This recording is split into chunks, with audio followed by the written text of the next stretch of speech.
জিন্দিগি একদমই অল্প বাপ, জীবন খুবই সামান্য।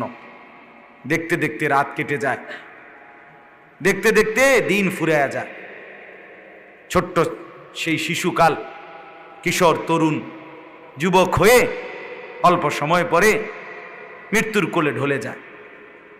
হঠাৎ একদিন মৃত্যু এসে সব হিসাব কিতাব, সব প্ল্যান, প্রোগ্রাম, পরিকল্পনা, ইচ্ছা, আকাঙ্ক্ষা সব কিছু এসে মালাকুল মউত এসে ছিনায় নিয়ে যায়।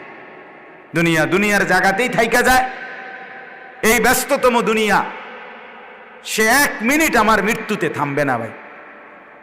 যুবক ভাইদেরকে বলি, জোয়ান, তুমি যেদিন অ্যাক্সিডেন্ট করবা, তুমি যেদিন মরেই যাবা, সেদিন আল্লাহর কসম তোমার কোনো বন্ধু খানাও বন্ধ করবে না, তোমার কোনো আত্মীয় স্বজন খানাও বন্ধ করবে না।